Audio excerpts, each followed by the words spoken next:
I have always been a very happy kid, thanks to my parents, Robert and Michelle.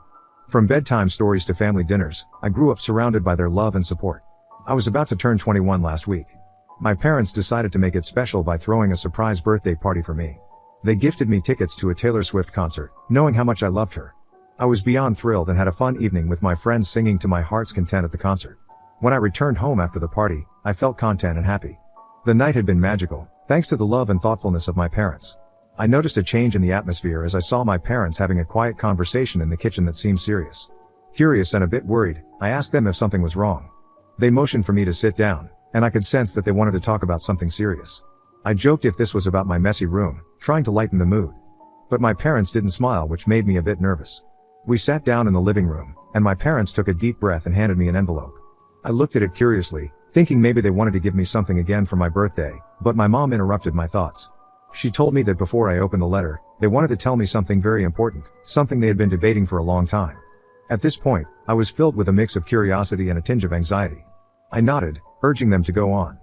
My mom began to share a part of my life that had been a complete mystery to me until now.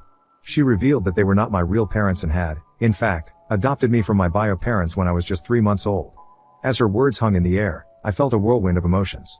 My mind raced to comprehend this revelation. My entire identity suddenly felt like pieces of a puzzle scattered on the floor. I turned to look at my dad, seeking reassurance, and he gave a somber nod. My parents began to share that they had tried to get pregnant for a very long time but had been unsuccessful. After years of disappointment, they decided to explore adoption. The waiting was agonizing, but after 2 long years, they finally got the call that changed their lives, a chance to welcome a baby into their family. This is how they met my biological parents, who had apparently got pregnant at just 17 years old. They were facing disapproval from their own parents, my bio-grandparents, who strongly opposed the early pregnancy. They explained that my bio-parents had a tough time after my birth and, with heavy hearts, had decided it was best for me to have a different life. My bio-parents loved how warm my adoptive parents were with me and had readily agreed to go forward with the adoption. Sitting there and hearing my parents talk felt surreal to me, and part of me wished it was all just a prank. They reassured me that keeping this information from me wasn't about deceit but stemmed from their love. They wanted me to experience a regular childhood without the weight of this knowledge. My mom pulled out an album, sharing that my bio mom had documented her pregnancy journey. She had also written a letter for me, which was inside the envelope that I had handed earlier. My mom had apparently asked my adoptive parents to give these to me when I turned 21. Taking a moment to gather my thoughts, I hesitated but eventually opened the envelope. The letter inside was a heartfelt message from my bio mom, expressing her love for me. She expressed the joy she felt when she first discovered her pregnancy and couldn't wait to be a mother. She wrote how excited my dad was to hear the news and they had excitedly planned their future. She candidly went on to share the challenges they both faced from their parents, who deemed that they were too young to be pregnant. They continued to struggle and fight for me but ultimately had to yield to their parents' demands when they realized that they couldn't give me the life I deserved. After I was born, they eventually made the heartbreaking choice to give me up for adoption, which was the hardest decision they ever had to make. She continued to apologize for not being there for me and hoped that I had found happiness and love with my adoptive parents. In the end, she mentioned that after I turned 21, if I wanted then I could come and meet her and she would be ready to answer all my questions. Tears welled up in my eyes as I read her words, realizing the complexity of emotions she must have felt while writing this. My adoptive parents sat quietly, giving me the space to process all this. As I flipped through the photo album, a wave of emotions washed over me. My hands etched the smile on my mother's face as I noticed the similarities that we had. I noticed how I had the same curly hair as my dad. I had always wondered about my hair, as neither of my adoptive parents have curly hair, but it all made sense to me now. Each picture of my biological parents told a story, the smiles reflecting their joy, the challenges etched on their faces. For the first time, I held a connection to people I had never met. My parents then revealed that they could disclose my bio parents' identity if I wished to meet them. I responded with a nod, acknowledging that I deserved to meet them and ask a million questions going on in my head. The prospect of meeting them stirred up a potent blend of emotions, leaving me caught between the intense curiosity to know more and the uncertainty of how this unexpected reunion might unfold. My parents shared that my bio mom was Rose, aged 38, and my dad was James, also aged 39. They told me that they could set up a meeting with them in the coming weeks if that's what I needed. I nodded, a mix of excitement and nervousness bubbling within me. My parents, understanding the weight of the situation, again emphasized that whatever choice I made, they would stand by me. I expressed that I would like to meet them and talk to them further about my childhood. Over the next few days, I found myself grappling with a mix of anticipation and trepidation, unsure of how this significant chapter in my life would unfold. My mom shared that my bio mom was thrilled about the idea and had readily agreed to meet me over the weekend, but my bio dad had not responded just yet. As the weekend approached, I felt more and more nervous by the minute. I was still coming to terms with the news about my bio parents, and in just 2 days, I would be meeting my bio mother in person, which was nerve-wracking honestly. Little did I know, fate had other plans for this chapter of my life. Today, my parents called me downstairs to meet someone. Intrigued, I headed down and found an older woman standing at our doorstep. The woman motioned for me to come closer. She mentioned her name was Linda and that she was my biological grandmother, as we shook hands. Glancing at my parents, I saw they were just as surprised as me to see her. My bio grandma then asked if we had recently reached out to my bio mother, Rose, and expressed a desire to meet her. I nodded, saying that my parents had reached out to Rose as I wanted to meet her. Sensing some tension, my parents suggested we sit down with her and discuss this openly. Linda then shared that my bio mother was very excited to meet me this weekend and had been talking to her about it, which is how she found out about our upcoming meeting. My bio grandma then solemnly asked why I wanted to meet her after all these years. My mom explained to her that they had contacted my bio mom as she had stated during the adoption that if, after turning 21, I wished to meet her, I could. Linda shook her head, expressing regret that they shouldn't have done that. Confused, my brows furrowed, as she began to explain that my bio mother had already given me up, hence there was no need for me to see her now after all these years. Hearing those words felt like a punch to my gut. My dad interjected and asked what she meant by that. Linda then went on to say that she had always regretted that her daughter got pregnant at such an early age. She described Rose, my bio mom, as a brilliant student until she met James, my bio dad. Linda painted James as someone not quite up to par, distracting Rose from her studies. Against her wishes, they started dating and eventually got pregnant during college. Rose's pregnancy became a source of shame for my grandparents, and initially, they refused to accept her. It was only when James pleaded with them to let Rose stay in their house until she gave birth that they reluctantly agreed. Throughout my bio mother's pregnancy, my grandparents insisted that she give me up. No matter how much she pleaded, they refused to support her. Eventually, she did give me up, simplifying all of their lives according to Linda. Rose and James didn't last long as a couple afterward. My mother eventually went on to graduate as a valedictorian from college. Currently, she's married, and she and her husband have 2 children together. I listened to all of this quietly. Linda then turned her attention to me, saying that I should be happy and content with the parents I have now instead of trying to destroy my bio mother's life by contacting her. I asked her how I was doing that when I simply wanted to meet with her and talk. Linda said that my bio mother's current husband had no idea about me and she would like my mother to keep it that way. According to Linda, my mother had brought only shame to the family by getting pregnant with me before marriage, so she didn't want anyone else to find out about it. Linda audaciously inquired if I was seeking financial assistance, leaving me dumbfounded by the boldness of her question. Hearing this, my parents exchanged angry glances, clearly upset by Linda's judgmental comments. My dad spoke up, defending my right to know about my origins and questioning why Linda was so harsh in her views. Linda, in turn, responded defensively, insisting that it was for the best and that my bio mother's life had moved on without me in it. She insisted that I wasn't going to get anything by meeting her after all these years. Despite my parents' attempts to keep the conversation civil, emotions were running high. I caught in the middle, tried to maintain a calm demeanor, expressing my desire to meet my bio mother without causing any harm. Linda, however, seemed adamant in her belief that reconnecting would only bring shame and disruption to her daughter's life. The tension in the room kept rising as my parents reiterated that Rose had indeed agreed to meet me. They insisted that if she had changed her mind, it should be Rose herself communicating that, not Linda. My parents argued vehemently, stating that Linda had no right to interfere in my desire to connect with my bio mom. Frustrated, Linda finally stood up, making it clear that she disagreed with our decisions and was leaving. My parents, though angry, tried to reassure me that I had their support no matter what choice I made, even if Linda disapproved. I am sitting in my room lost in words. I can't fathom what prompted my bio grandma to come to our house and say these things to my face. It has left a bitter taste in my mouth and I am afraid my bio mother might feel the same way too. While I hold no expectations from Rose, I will be a bit hurt if she makes me feel as unwanted as Linda has made me feel. I also feel guilty realizing my parents reached out to her solely because of my desire to connect, potentially impacting her current family.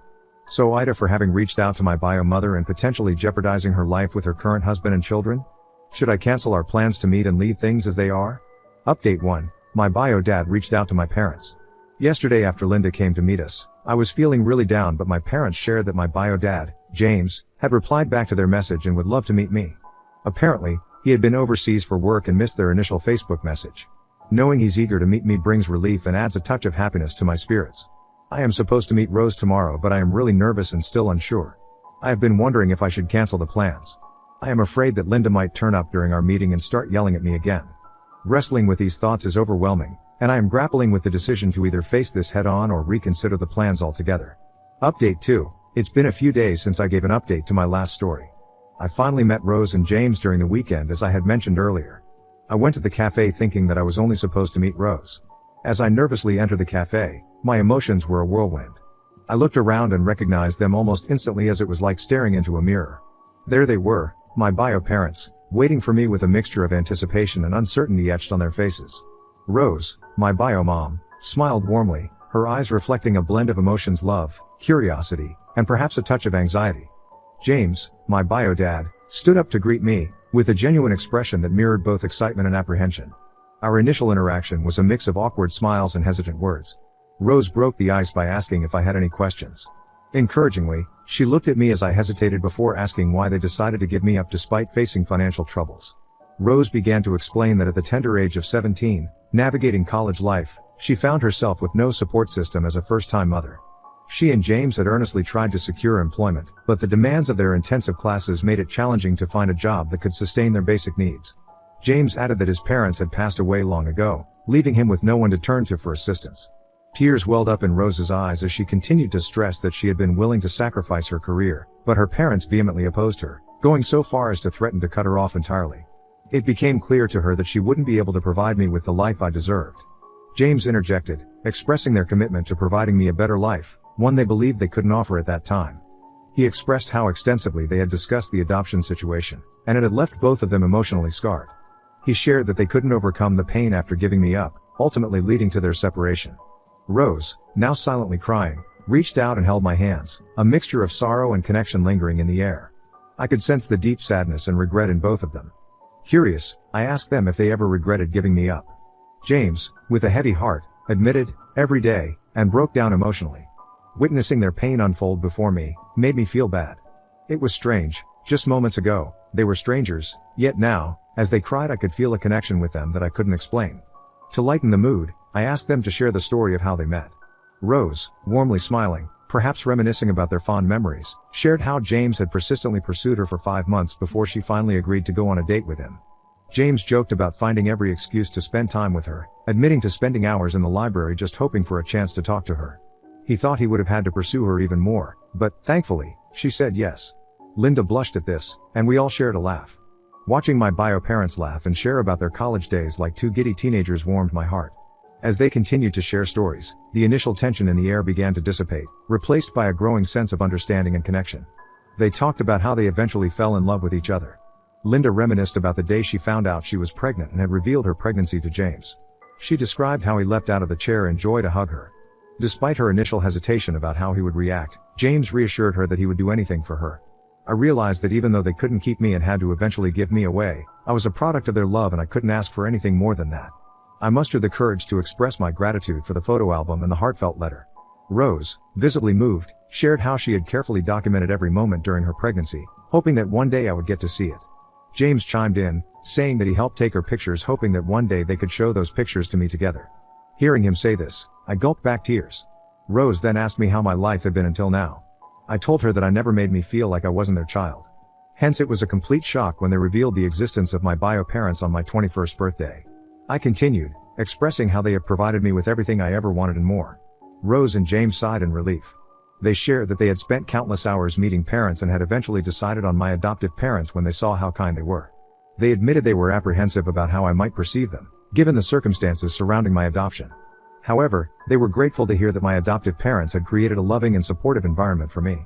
I then cautiously asked Rose if she had any recent communication with her mother. She had a puzzled expression on her face as she questioned how I knew about her mother. With a sigh, I revealed the unexpected visit her mother made to our home 2 days ago. Rose's eyes widened in surprise as I shared the events of what happened. I described how Linda had confronted my adoptive parents, expressing disapproval and discouraging any contact between me and her. Rose's expression shifted from confusion to concern, and she immediately got enraged that her mother had tried to dissuade me from meeting her. She apologized for her mother's behavior and asked me to convey the same to my parents. She continued to explain that her mother had always been controlling towards her all her life. I nodded in understanding as I knew this was a very complex situation. James seemed enraged also and assured me that I hadn't made a mistake by reaching out to them. He conveyed that both he and Rose had wanted to meet me for a long time but were hesitant to intrude on my life. They were overjoyed when my adoptive parents reached out to them. Rose chimed in, agreeing to this, and told me that she had already made up her mind to talk to her husband about me as she felt no shame about me. She continued to tell me that if I wanted to in due time she would love to introduce me to her family. As her words settled in, relief washed over the lingering doubts I had about disrupting her life. Knowing that she not only welcomed the connection but also desired to be a part of my life felt like mending a bridge between two worlds. Her openness and sincerity struck a chord, easing the uncertainty that had shadowed my decision to meet her. Rose continued to open up about her current family, expressing the challenges and joys of her life. She spoke about her husband and their children. Her voice trembled as she revealed how similar I looked to her eldest child and that I had the same eye color. James, in turn, talked about his busy life as an investment banker who traveled around the globe. He hadn't yet had the time to settle down and start a family but did have a long-time girlfriend named Ginny. Our conversation moved through a spectrum of emotions, raw honesty, shared regrets, and moments of laughter as we discovered common interests and traits. They showed genuine interest, asking about my friends and even inquiring about my current boyfriend. They expressed their sincere desire to build a relationship with me at a pace that was comfortable for me, and I nodded in agreement.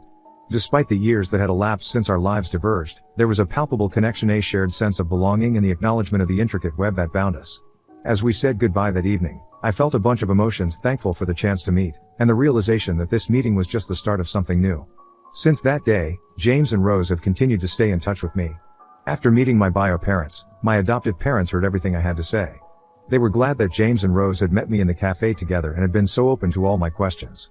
In their eyes, I could see their love, assuring me that no matter what happens in the future, I have their support. They continue to help me navigate through the mix of emotions that has come with this unexpected chapter in my life. Update 3. It's been 6 months since my last update. Thanks to everyone's support and patience throughout all this. It's been a crazy journey, but I'm glad to inform you that everything's going well. In the midst of all the crazy feelings and revelations, I realized I needed some extra help to figure things out. A bunch of people suggested therapy, so I decided to give it a try. Going to therapy is like having this safe space where I can spill all my thoughts without any judgment whatsoever. It has helped me deal with all the messy emotions and questions that have come with reconnecting with my bio parents. Therapy has been my way of untangling the knots and figuring out what I really want from these relationships. Rose has been awesome about this whole reunion thing. She has not only opened up to me about her life but has also introduced me to her family, just like she said she would. It happened about 2 months ago when she invited me over for lunch. Walking into her home, I was feeling a mix of excitement and nerves. Meeting her husband and kids made everything so real and I started to get really anxious. But they were all very welcoming, and her eldest child, Dorothy, who's got the same eye color as me, also cracked a joke that instantly broke the ice. We sat around the table, sharing stories and laughing. It was a pretty chill afternoon, and it meant a lot to me. They made me feel like I was a part of their world. I sometimes meet up with Dorothy for tennis lessons whenever I can during my crazy college schedule. As for Linda, Rose had a stern talk with her mother and asked her to mind her own business. She doesn't talk to Linda as much after finding out how she behaved with me and my adoptive parents. My bio dad, James, has continued to be in touch with me. Whenever he's back from his trips, he makes an effort to meet up. We catch up over coffee or sometimes just chill at a park. The coolest part is, he's got this knack for telling wild stories from his adventures around the world. He also never forgets to bring me chocolates or diaries, and I really appreciate these thoughtful gestures. My folks, Robert and Michelle, have been rock stars through all this. They have been there, listening, giving their thoughts, and just being the awesome, loving parents they have always been to me. Looking back on the last 6 months, I realize how lucky I am to have both sets of parents. Each parent contributes something unique to my life, and I have found a way to connect with each one of them in my own way. The journey is far from over, and I am aware the road ahead might hold more challenges and surprises. Yet, I am grateful for the opportunity to have met with my bio parents. It has been interesting to discover the depth of love between people that transcends beyond both biological and adoptive ties.